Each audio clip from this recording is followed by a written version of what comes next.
Sampai saat ini belum ada partai politik yang betul-betul memberikan karpet merah buat Anies Baswedan.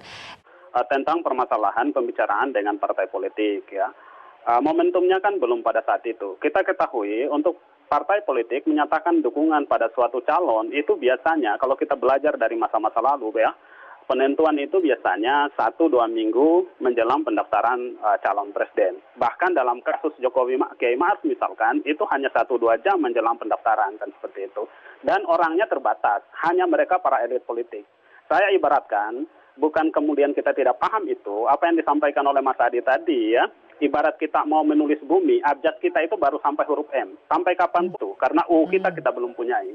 Hari ini yang dilakukan oleh para relawan adalah bagaimana kemudian yang menjadi rujukan para tokoh-tokoh elit itu ketika harus menentukan dukungan kepada siapa yang didukung oleh partai itu.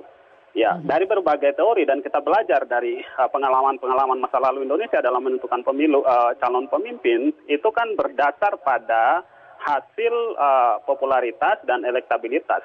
Poin ini kemudian banyak dirujuk. Kerja hari ini yang kita lakukan adalah kerja-kerja untuk itu. Yang kedua yang ingin saya kritisi juga apa yang disampaikan oleh Mas Adi adalah apa yang menyatakan bahwa Mas Anies cenderung kanan lah seperti itu. Bagi kita, saya dan juga Mas Adi, seorang akademisi, seorang yang paham itu, kita jangan larutlah dalam framing itu. Kita harus turut bagaimana mencerdaskan bangsa ini untuk bisa menguatkan soliditas bangsa ini. Itu silaturahmi politik, relawan deklarasi di mana-mana. Kalau Anies nggak dapat kendaraan politik, tidak dapat dukungan politik, itu semua tak ada artinya.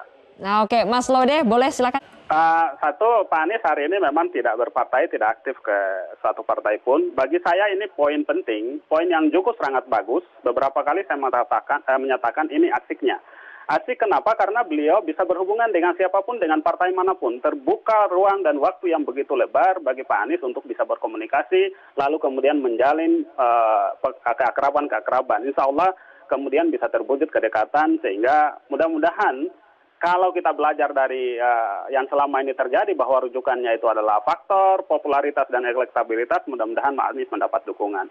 Yang berikutnya adalah tentang framing tadi. Ini kan ada yang aneh, ada yang lucu menurut saya. Pak Anies ini sebelum jadi gubernur DKI Jakarta, betapa beliau diframingkan sangat kiri, ya, liberal dan lain sebagainya, kan gitu. Tetapi begitu setelah jadi gubernur DKI Jakarta, berbalik, ya, jadi sangat kanan. Bagaimana logika kita bisa menjelaskan, kita yang orang-orang sangat paham, mengerti, misalkan terdidik, bisa menjelaskan bahwa orang yang sama dituduh dia kiri, dia sekaligus kanan. Dan gitu ya. Kan lucu. Mestinya kan Bang Adi Prayitno dan kita semua yang paham, yang mengerti, para wartawan, kaum terdidik, harus bisa menjelaskan ini. Bahwa saya paham, saya mengerti bahwa politik memang persepsi. Jadi memang ada dua persepsi demikian, atau tidak? Mas Laude, terakhir saja, singkat saja. Dalam mengelola Jakarta, banyak poin-poin yang kita bisa sebut, baik fisik maupun non-fisik ya. Bagaimana beliau membangun Jakarta, kan gitu. Logika terbalik juga bisa kita tanyakan pada pemerintahan yang lain. Kalau saya di Jakarta menyebut ada stadion JIS, penataan trotoar, dan lain sebagainya, kita belum bisa balik, kan gitu. Di balik sana gubernur yang lain sudah bikin apa, gitu ya.